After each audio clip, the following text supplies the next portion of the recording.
What up, Cavs Nation? I'm your host, Ethan Sands, and I'm back with another episode of the Wine and Gold Talk podcast.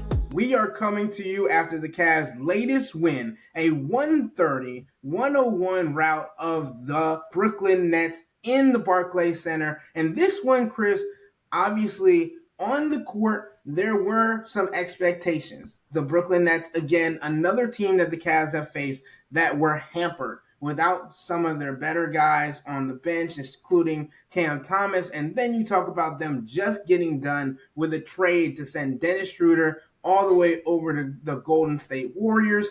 And so the Cavs came into this game with the understanding that once again they had the upper hand and they were coming off some much-needed rest. But, Chris, there was some added oomph to this game with the reunion and homecoming of Kenny Atkinson and some of his coaching staff to Brooklyn for the first time with the Cleveland Cavaliers. When it comes to what it means to get a win this early into the season, what did you feel from Kenny Atkinson and the guys when it comes to coming into today's game and wanting to get one for their head coach? I think that's exactly what it was, Ethan.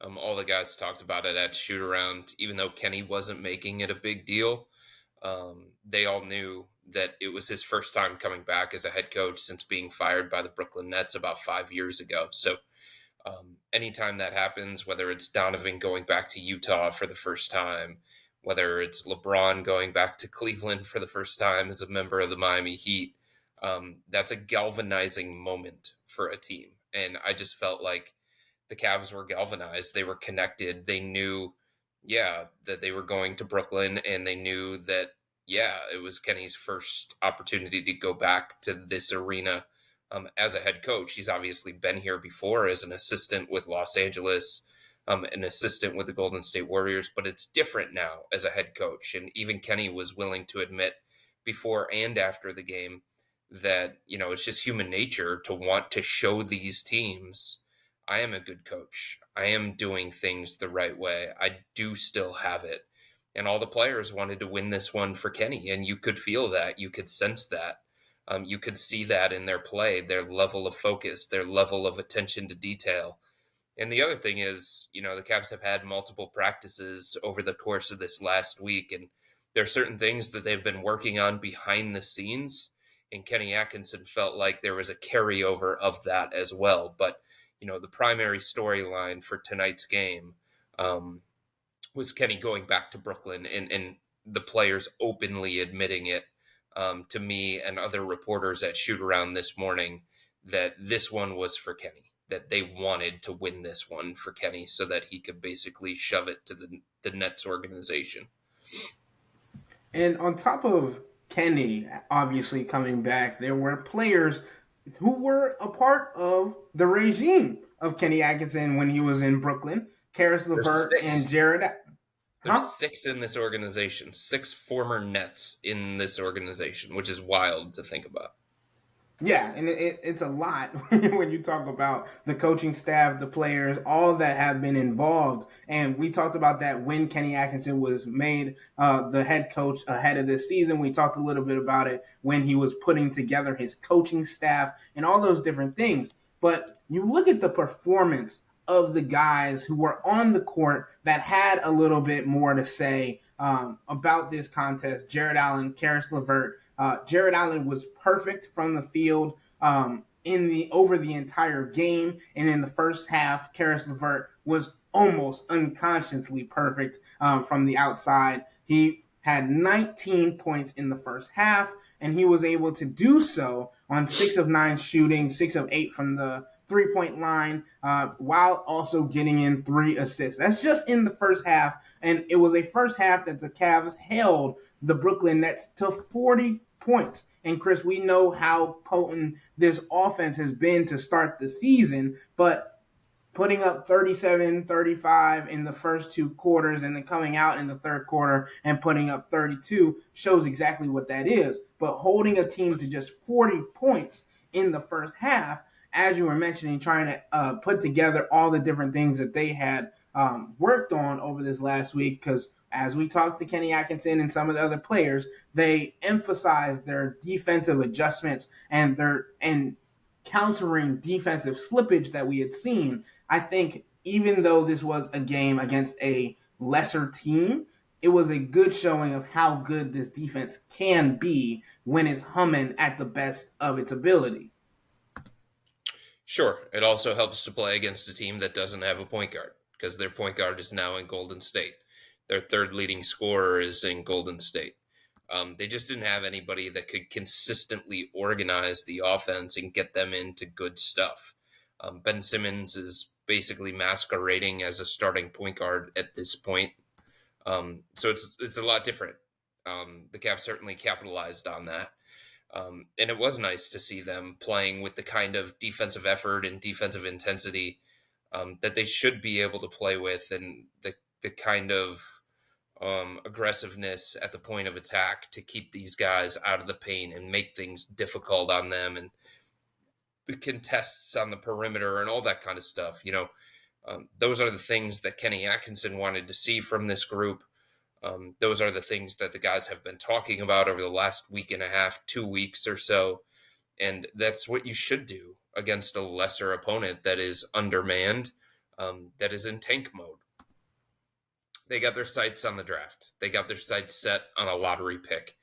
They're probably going to continue this fire sale in the next couple of weeks, whether it's Dorian Finney-Smith, maybe Cam Johnson is on the move. Maybe they get rid of Ben Simmons. This team is obviously not on the caliber of the Cavs, and they don't present the kinds of stylistic problems that other teams that the Cavs have played against recently do. So in this advantageous matchup for the Cavs for a variety of reasons, it was nice to see them take care of business and show the kind of defensive chops that Kenny has been wanting to see from them. A 96.6 defensive rating. It was one of the Cavs' best defensive performances of the season. And I really thought it started with the intensity, the aggressiveness, Caris LeVert coming off the bench and bringing that jolt that the Cavs have been looking for consistently. And he's done it all season long for the Cavs. And speaking of Caris, obviously we mentioned what he did in the first half, and Jared Allen as well had 4 of his 5 makes in the first half. But then you turn it over into the second half, and it felt like you handed the reins over to the stars of the show. Like, hey, we have 7 guys that can score into double figures at any night. This is the 4th time this season that the Cavs have had 7 guys all score in double figures this season.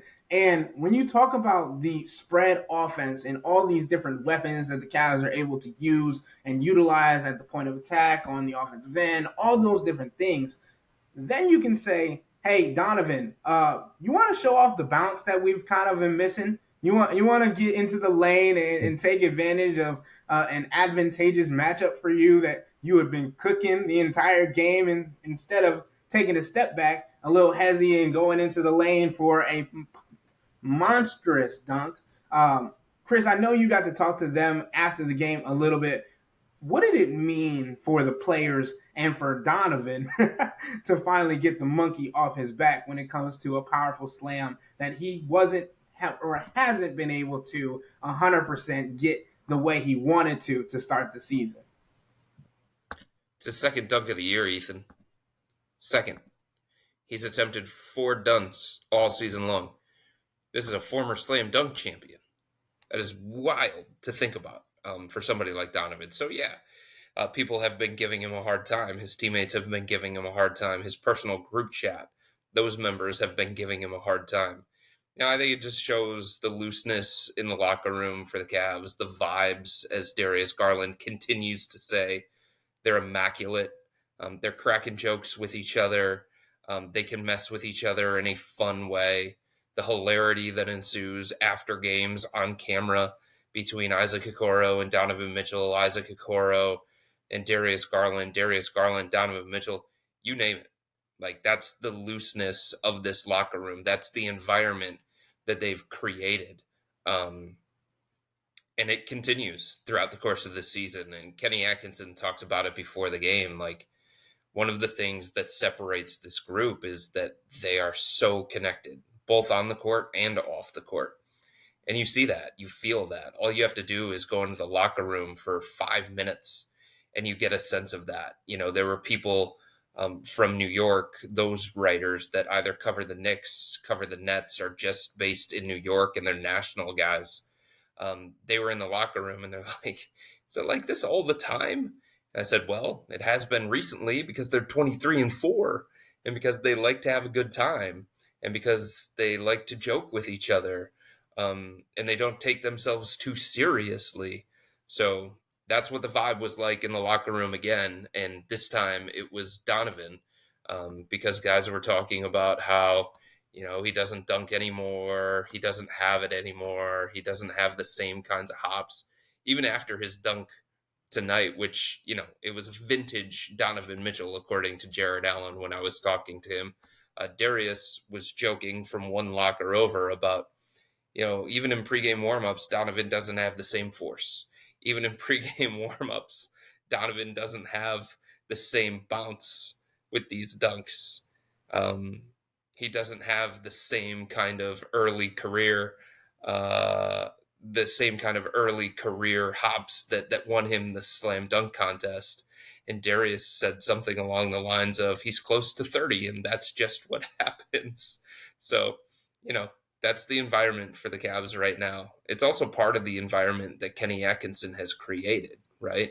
He comes from Golden State, and over the last 10 years, when you think about the teams that play with the most joy, that have the most fun, Steph Curry instilled that kind of culture, right? Steve Kerr instilled that kind of culture. And it carried over onto the court. And for the Cavs, the fun that they have behind the scenes, the jokes that they crack in the locker room, the commentary that they have that is running on the bench during games as it's going on, the celebrations that they have for every individual player, every individual highlight reel moment, those things carry over onto the court. And Kenny Atkinson talked about this when he first took the job, Ethan.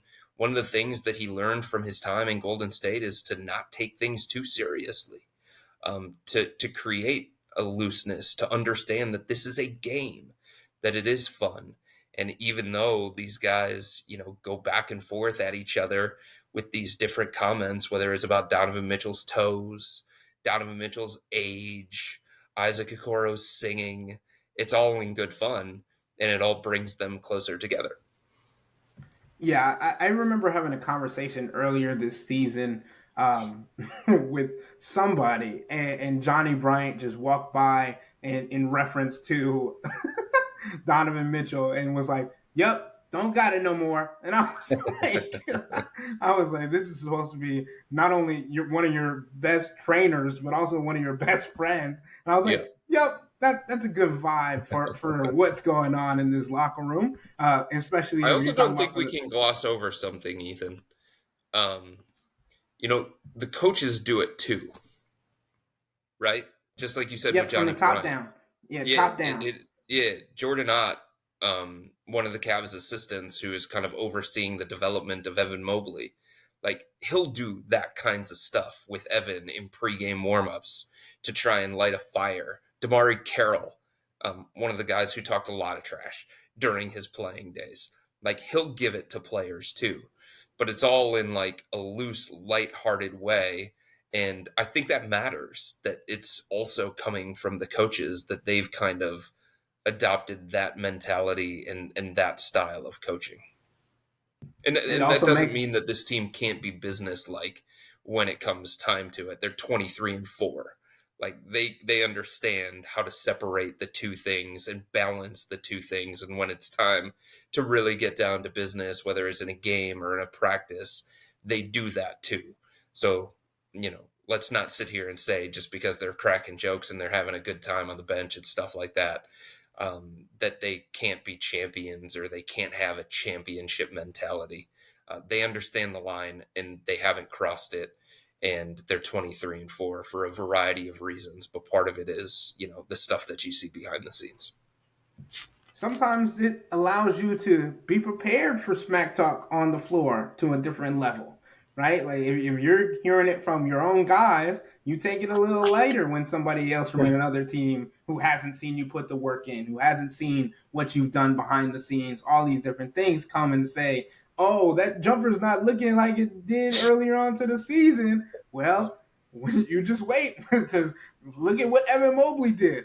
First half, 2 points. Second half, 19 of them things, right? Yeah. And we talk about what his jump shot has improved to. He had a walk-in three-pointer. And like this is a guy, and when you talked about Jordan Knott being one of the guys that is helping facilitate his growth, and Evan Mobley coming back in his first game after a one-game absence, being able to take it a little slow in the first half, get back up to speed, get it ramped up to the full game speed of not having to go up against your own guys, literally, and say, okay, now it's time for me to show you guys why I am the unicorn that they call me in the locker room, and comes out and says, oh, well, I guess I'll end up being the leading scorer for the team today.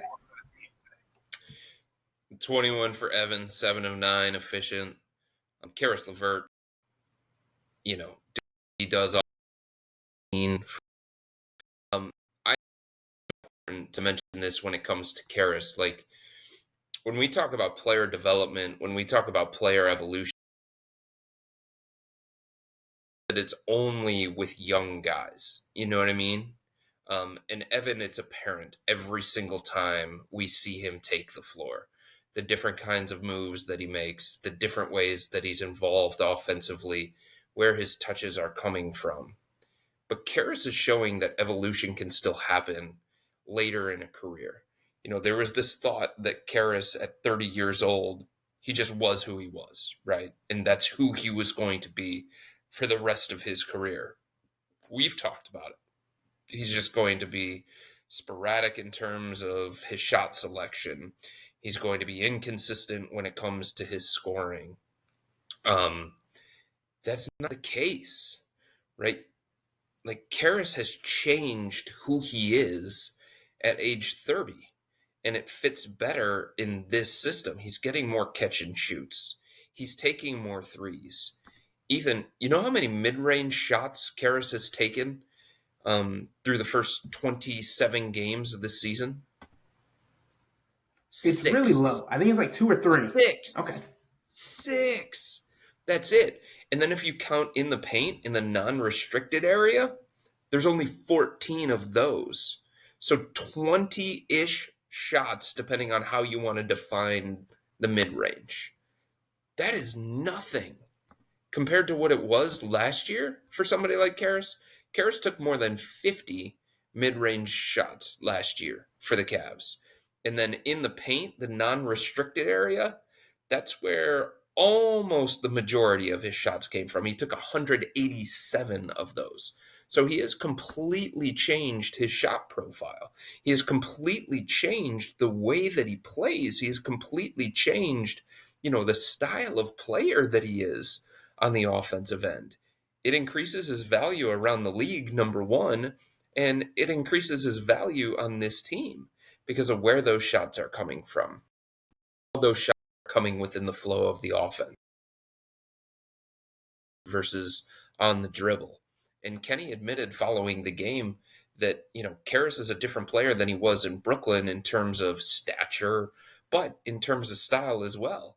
And Kenny felt like, he failed in Brooklyn as a coach trying to get Caris like out of this mid-range happy shot profile. And he continued to talk to Caris about it. He continued to try and change that part of his game.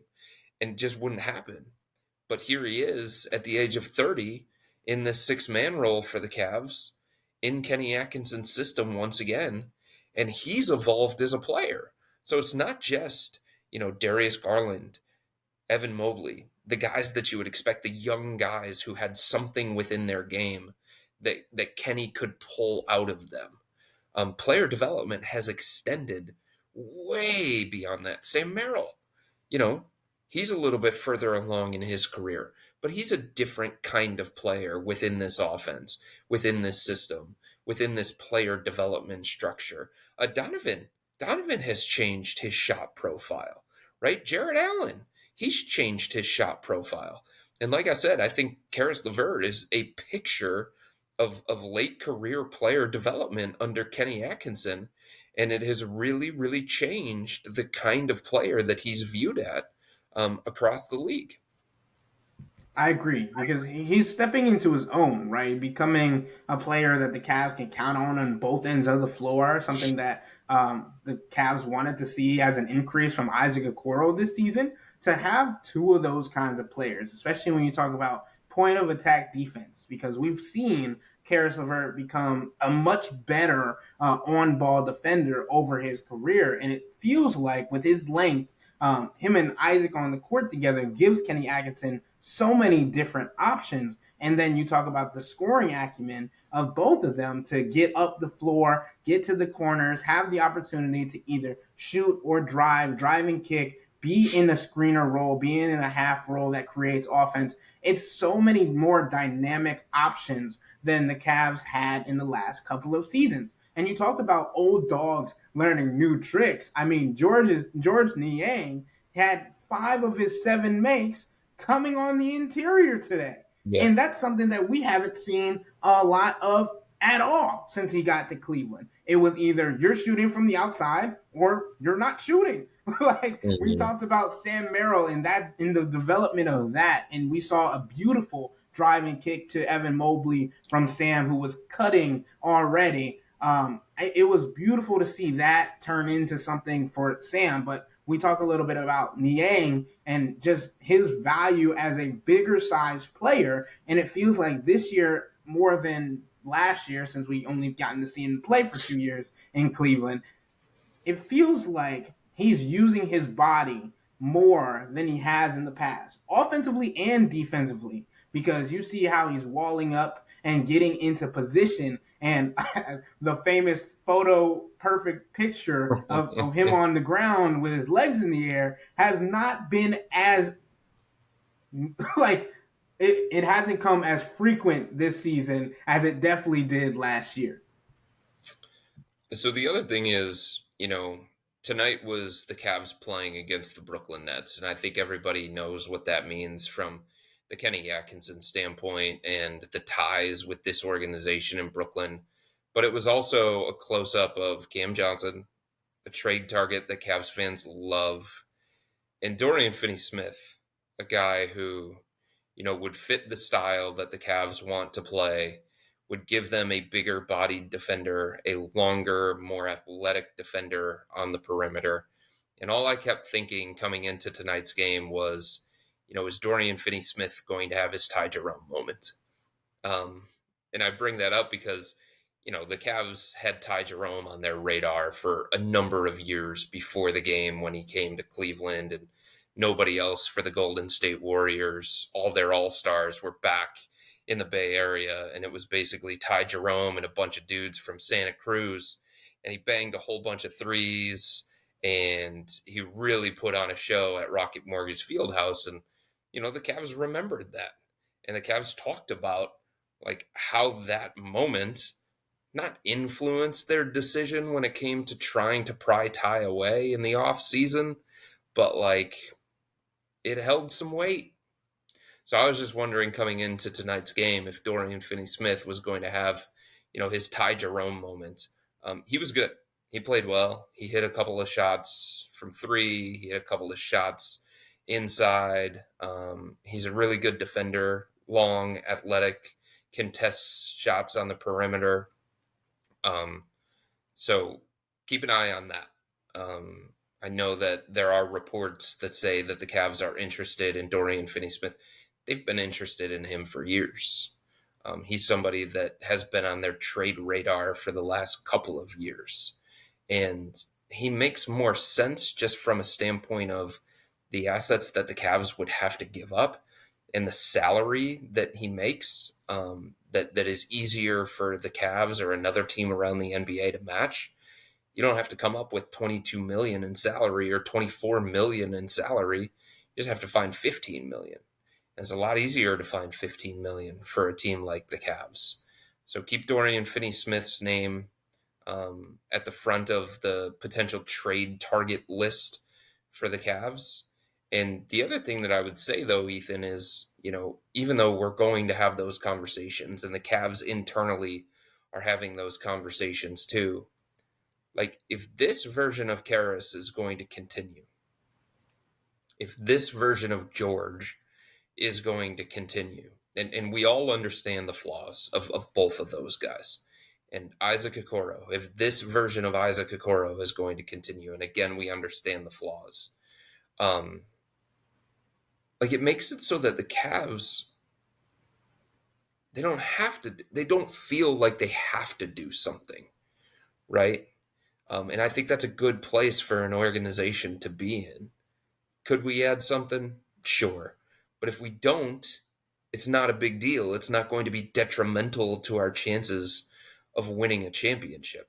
That's a really, really good place to be. You don't want to be desperate. You don't want to start making moves out of desperation and overpay for guys who probably shouldn't command the kind of trade haul that you would have to give up because you're desperate or because there isn't an abundance of those types of players out there. You know what I mean? And all I kept thinking about as the Cavs were playing tonight, beyond watching close to Dorian Finney-Smith and how he could potentially fit in this system with this team, and the same thing when it comes to Cam Johnson, is just, if the Cavs continue to get these kinds of across the board contributions, and it was the fourth time that they had at least 7 players in double figures, like trade season is going to be really, really quiet for this team. Especially Oh when they've no. got Max Struess coming back and he can be looked at as their midseason addition. Oh no, Chris. You just hit the trigger word for these fans that were asking about trades in week 1. The Cavs, once again, potentially not making moves at the trade deadline? Oh no. This team can't make it past the Eastern Conference semifinals if they don't make a move. This team, oh my goodness. I can already hear the quotes. I mean, it's similar to last year, right? Unfortunately for the Cavs and fortunately for the Cavs, Evan Mobley, Darius Garland return, and you feel like you get this second acquisition, these two guys that are so intricate to the team's success. And then Max Struess, the guy who was supposed to play small forward at the starting position to start the season, hasn't played all season and now is going to be ramping up towards the All-Star game, getting back into a groove right around that kind of time. And I feel like it's important to touch on this before we get out of here, because the Cavs now have another little break before playing on Friday and Saturday. It is an opportunity for the Cavs medical staff to take a look at Max Struess again. And he, as I know Chris reported this to our subtexters, but Max Struess did not come to Brooklyn. He stayed for the one-day trip in Cleveland to get more work in, all these different things. And Chris, when it comes to the back-to-back that the Cavs have on their schedule to end the week, and then, of course, the difficult road trip out west to end the month, what is your expectation, and what do you think is going on with Max and his recovery process, and when could the fans actually be thinking about his return? Nothing has changed on the Max Struess front. He continues to make progress, and the Cavs continue to monitor just how his ankle responds to these increased activities. We talked about this on a previous podcast, Ethan. He's been off for how many months? How many weeks? So for a guy who didn't have any preseason except for 9 total minutes, the activity that he did last week, the workouts with the charge, the 5-on-5, the contact that he took, the multiple days of practice in a row, that was the most that he had done since early October. Like, that's a lot for a guy. So it's just an extended ramp-up process, and we knew that it was going to be an extended ramp-up process because of how long he was out. And it was always about how his ankle was going to respond to those multiple days of practice in a row. And he just didn't feel like he was ready, and the Cavs didn't feel like he was ready. And they said there's no reason to rush this. We don't have to have you ready against the Washington Wizards. We don't have to have you ready against the Brooklyn Nets, especially with this extended break that we've got coming up in the schedule for more recovery, more practice, stuff like that. So, from what I've heard, Max had a workout earlier today back in Cleveland under the watchful eye of some members of the training staff and some members of the coaching staff, and he looked good. He was moving well. He seemed to come out of it well, but it's all about how he feels tomorrow. And then the Cavs are going to practice again on Wednesday. They're scheduled to practice again on Thursday. He's scheduled to practice both days for the Cavs. And then it's going to be, how does that ankle respond? The Cavs have told him from the very, very beginning, do not rush this. You don't have to rush this. Take your time with it. And if you don't feel 100%, if something feels off, no matter how minor, take the game off. Don't come back, because we don't want a setback. I'm also told, and I reported this to our subtext Cavs insiders, that Max did have more scans on his ankle. That was about getting peace of mind. Both Max wanted peace of mind, and the organization itself, the training staff, they wanted peace of mind. They just wanted to make sure that there wasn't a stress reaction or something else in there that popped up. And I'm told that that was clean. Foot scans are always wonky because there's a lot of stuff in there for NBA players, a lot of stuff that doesn't always look right. But in terms of what they were looking for with his ankle and its recovery, they were happy with what they saw on those scans. So nobody inside the organization is characterizing this as a setback.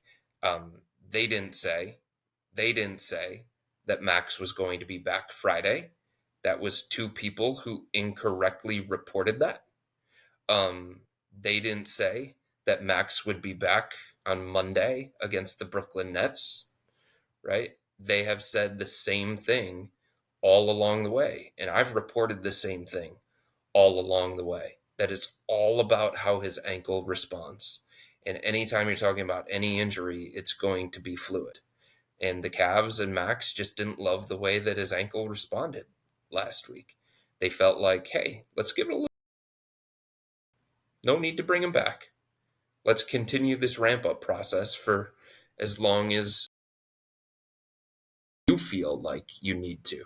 So the ramp up process is going to continue this week as the Cavs get two opportunities to practice before their game Friday night. There is one other injury that we have to watch here. Isaac Okoro hurt his shoulder in tonight's game against Brooklyn. Look, it was a 30-point game. Nobody was going to push it, so it's hard to sit here and say that, when he came out of the game, when he did, that was related to his shoulder, but he kept pointing to it.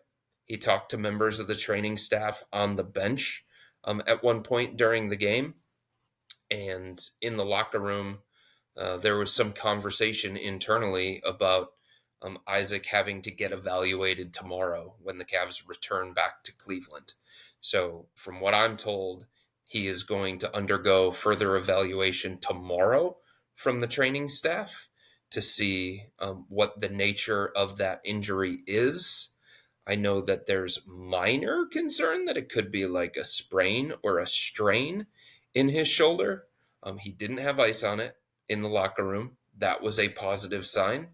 The Cavs didn't seem overly concerned that it was anything major or anything significant, but the term sprain, the other term strain, that was brought up in conversation following tonight's game against the Nets. So something to monitor, especially as the Cavs get back to Cleveland and they get an opportunity to see what's what and what's going on in that shoulder.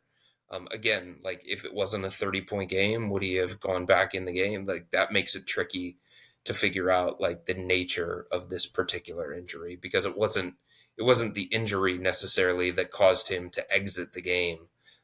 It felt more like the game was out of reach, but there was clearly some discomfort with Isaac throughout the game, and then that's why he was having at least cursory conversations with the training staff before the more detailed conversations happen tomorrow. And from a viewer that was watching the video and the TV broadcast, when they showed Isaac to describe the injury or whatever after he ran into Ben Simmons, again, second time in a couple of weeks that one of the Cavs defenders has ran into a screen and injured Yep. their shoulder. Donovan Mitchell and Valanciunas being the other one a couple of weeks ago with the Washington Wizards. But when they panned to Isaac, he was smiling, laughing, talking to Donovan Mitchell, and walking back to the locker room. And it seemed like making jokes because Donovan was probably, this is not me reporting this is me not reading lips either. This is me just looking at what was going on and being like, hey, I just had that happen last week. You good? All those different things.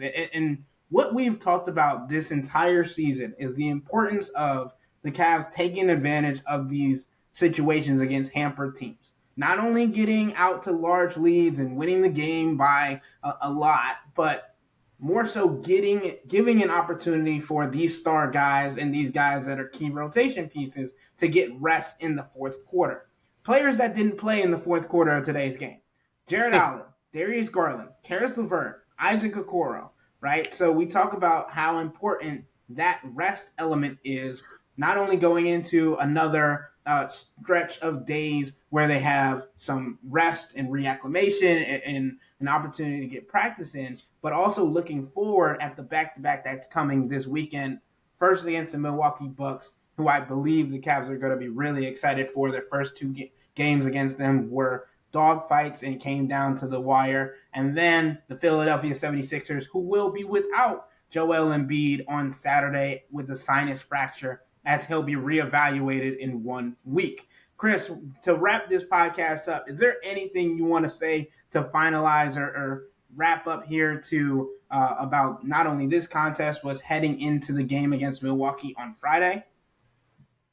No, I don't think so. I think that Milwaukee game is interesting, though, from a stylistic standpoint, because I just don't think the Cavs have that many things to prove at this point in the regular season.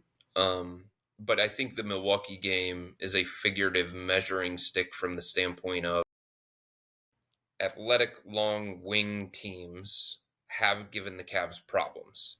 Problems is a relative term, obviously, because they're 23-4. They've got the best record in the NBA. But like, if you think about Atlanta, New York, the two games against Milwaukee, one with Giannis, one without, Boston. Number one, those are good teams that belong on the same level as the Cavs. And not every team is going to play the same kind of way, but the roster makeup is pretty similar for all those teams.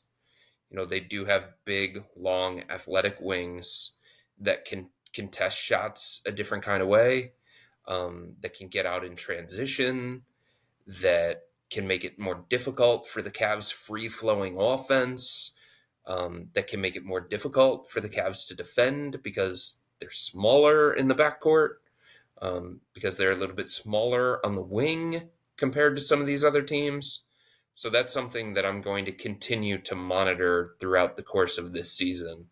And Friday is one of those kinds of games. It's also an interesting game from the standpoint of Milwaukee because they are now playing for the NBA Cup, and they're playing against Oklahoma City. And coming off what is going to be an emotional Tuesday night for Milwaukee, and then coming to Cleveland a few days later, like, what version of the Bucks are going to show up? How mentally into that game are they going to be coming off the NBA Cup championship against Oklahoma City? You know, how physically beat up and mentally exhausted might they be after this sort of thing? It's a different kind of game Friday night than what Milwaukee is going to be preparing for on Tuesday night. And I just wonder if that kind of screams letdown for a team like Milwaukee. We'll have to wait and see. And if it does scream letdown, if it does mean that, you know, Milwaukee rests a guy or two, I don't know how they're going to handle it. But if that's what it means, then the Cavs would have to capitalize on it. So I think those are the two storylines for me to follow, is like which version of Milwaukee shows up Friday And if it's the version of Milwaukee that, has gone on this run since a slow start, like how do the Cavs match up with that style of team? I think the storyline that I'm going to be watching is how much, or if he plays, how much Chris Middleton impacts the Bucks, right? Yep. Because he's the new and only real difference in the teams that they played to start the season without him in the lineup. So if Chris Middleton plays on Friday against the Cleveland Cavaliers, what kind of impact is he going to have on this team? And is he going to be able to disrupt different things that Chris has mentioned? But I think, obviously, with Joel Embiid out, Jared McCain, the star rookie, out for Saturday's game, I think it's definitely more eyes on the Milwaukee Bucks game than the Philadelphia 76ers game on Saturday when it comes to rest, when it comes to reacclimation, and all those different things for the Cavs. So keep an eye on that game. Circle that game for your calendar if you want to, because I think, Chris, a couple days after the NBA Cup game, I know it will be an emotional one, but Tuesday to Friday is not a bad little break. I think they'll be all right. But with all and that Friday being said, Friday could, emphasis on could, be the season debut of Max Strus if all goes well in practice this week. Oh man! Next emphasis podcast. On could. Yep. Next podcast. I got questions. You know how that happens. We'll be on the podcast, and then someone says something, and it'll open up a new can of worms. I'm like, dog, we've been 40 minutes in. It is currently 2:30 in the morning. I'm getting out of here. So, with that being said, that'll wrap up today's episode of the Wine and Gold Talk podcast. But remember to become a Cavs Insider and interact with Chris, me, and Jimmy by subscribing to Subtext. This is where you can send in your questions over the week of what we want to talk about for the next rendition of Hey Chris. To do so, sign up for a 14-day free trial or visit cleveland.com/Cavs and click on the blue bar at the top of the page. If you don't like it, that's fine. All you have to do is text the word stop. It's easy. But we can tell you that the people who sign up stick around, because this is the best way to get insider coverage on the Cavs from me, Chris, and Jimmy. This isn't just our podcast, it's your podcast. And the only way to have your voice heard is through Subtext. Y'all be safe. We out.